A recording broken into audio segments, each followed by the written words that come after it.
What is up, guys? It is Quinn here, and in this video, I'm going to be going through some of the top sell-high players heading into week 3 of the NFL season. So like I talked about last week, best time to dominate trades early on in the season. I will continue saying this, until we leave the early part of the season, but everyone loves to overreact. I bet when we're looking back, week 8, week 9, we're going to look at some of the trades that went down in our league, and they're just going to look brutal because people will see a dude ball out through 2 weeks. They'll think they're going to, replicate that throughout the entire season. They'll trade for that guy. They'll give up someone who's maybe underperforming but more proven.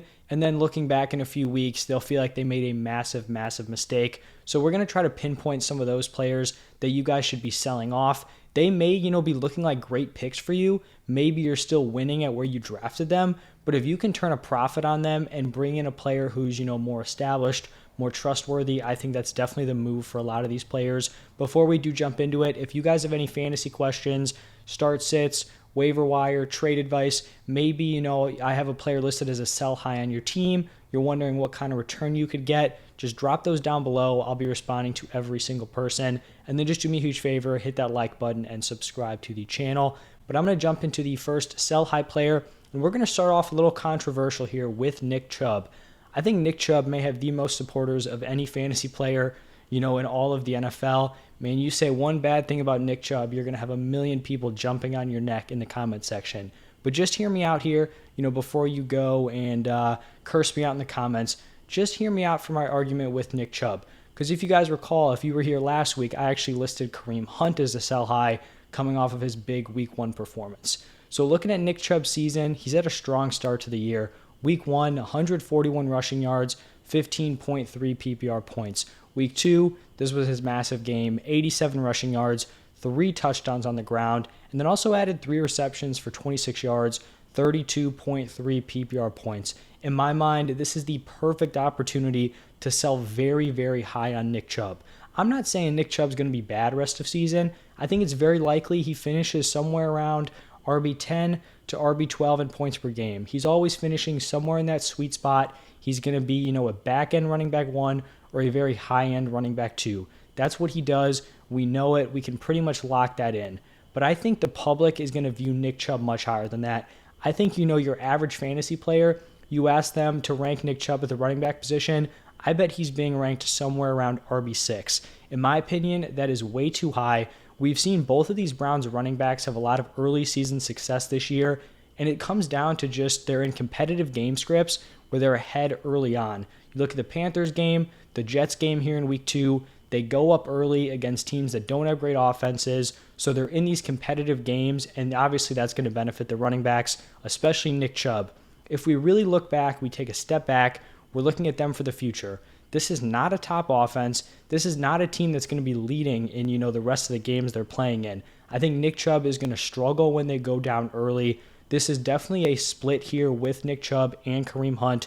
So far through 2 games, this is a 62 to 38 split in carries. So Nick Chubb is getting 62% of the carries to Kareem Hunt's 38. On the other side with targets, it's 60% for Kareem Hunt, 40% for Nick Chubb.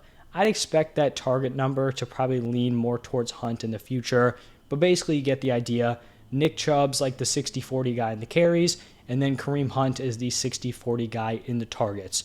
So if we're just looking to the future, if this is not going to be a good offense until Deshaun Watson returns, if they're going to be down early, this is the best time to sell Nick Chubb because there are going to be games where if they go down, Nick Chubb's going to be giving you 12 carries for 60 yards. If he doesn't get into the end zone, he's not going to produce for fantasy, and that's just not what I want out of my elite running back 1. So these are some running backs that I would just take straight up for Nick Chubb. Obviously, you're not going to be able to trade Nick Chubb for some of these guys, but I'm just going to list all the running backs that I have firmly ahead of him. So we're going to have CMC, Jonathan Taylor, Saquon, Dalvin Cook, DeAndre Swift, Joe Mixon, Leonard Fournette, Alvin Kamara, Najee Harris, and then I also throw Eckler in there, but I could understand being a little bit concerned with Austin Eckler. I think there are some players, a dude like Fournette, maybe a guy like Mixon, maybe even Kamara, where you could just straight up offer Chubb for one of those guys, and I think you may get a bite. If I was a Nick Chubb owner, I would just straight up send offers. Nick Chubb for CMC, for JT, for Saquon, for Cook, for Swift, for Mixon, Fournette, Kamara, maybe leave off Eckler and Najee because they're probably more towards the bottom tier of that group. I bet you will take someone who will bite on that because he has been so dominant early on in the season. So that's my take. I just don't think this production is sustainable. I think you're going to get into some gross games where he's in a split. The offense isn't putting up points. They're going to have to rely on the pass game, and that's just not going to benefit Nick Chubb. Nick Chubb is not a player who is game script proof. Overall, Nick Chubb is just a straight up much better NFL player, real life athlete, than he is a fantasy football piece. Real life NFL, you could make a strong argument that Nick Chubb is probably a top 3 running back in the NFL, especially looking as like a pure runner. But for fantasy, he's in a split, not on a great offense. They're not going to give him monster carries in normal game scripts, and that is why I would like to sell high. So if you came into this video, thinking you were going to go off on me in the comments, hopefully the argument was decent.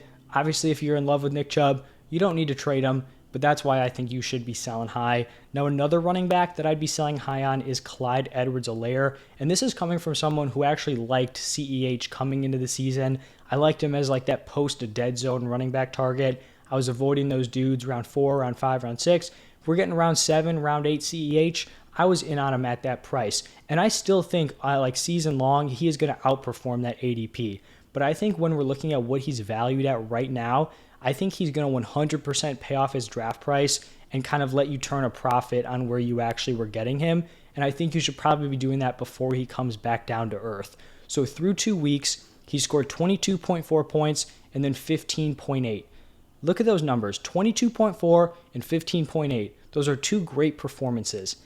In those 2 games, he has combined for only 15 carries and 7 total targets. If you told me that someone had 15 carries and 7 targets in one game, and you told me they scored 22.4 points, I'd be like, all right, that's a solid game. He did that and then added 15.8 points in week 2. So this is just, unbelievably unsustainable. His efficiency has been absolutely absurd. And when we're looking at his workload, that's really where the concerns start to come in. He has a decent role in this offense.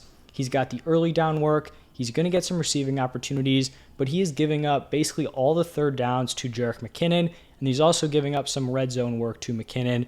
That's just a spot where I think his value is maybe people view him as like the clear number 1 for the Chiefs. It's much more of a committee there. He did only see 44% of the snaps in week 2. So I think CEH, if you drafted him and you just want to kind of take the profit and say, all right, he's going to outperform, where he was drafted, I think that's fine.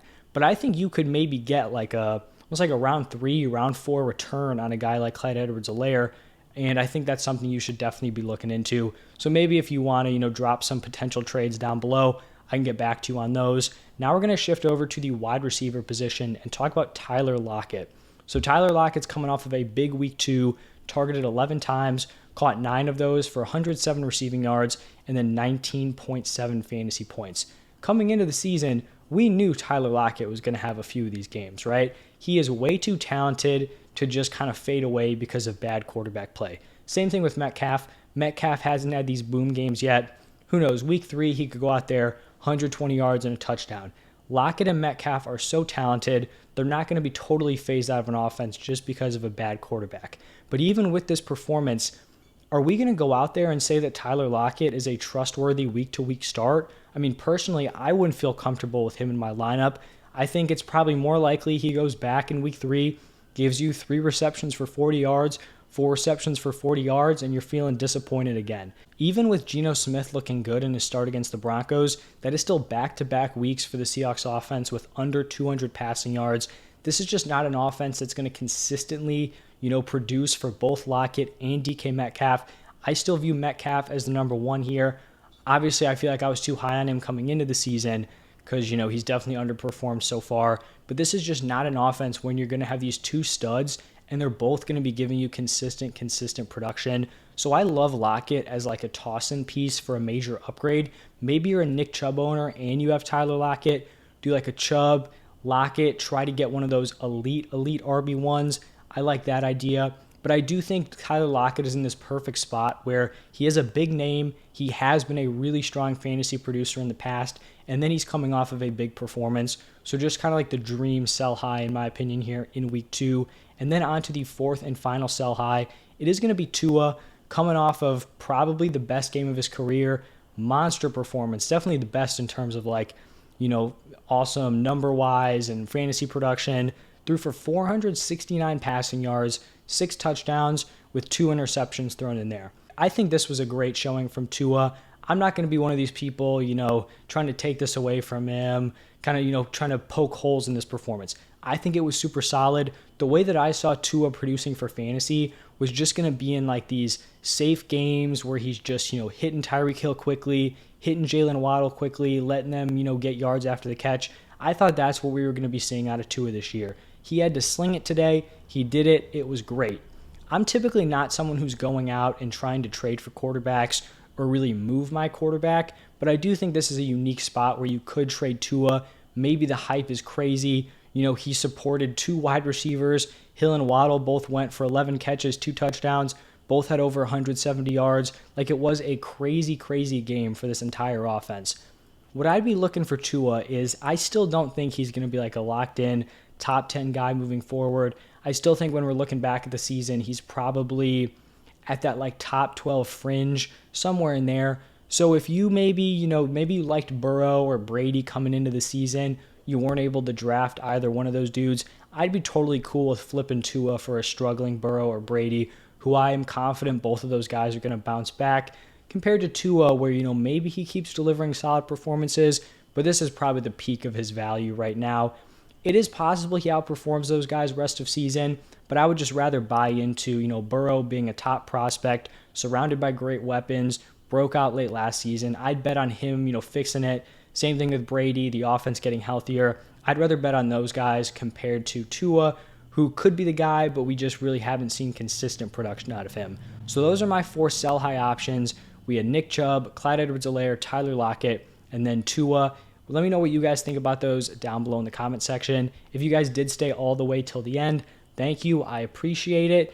On my channel, I've already posted my waiver wire video and then also some buy low targets. So go check those out also. We're done with this one. So go check those out next. Thank you guys again, and I will see you in the next one.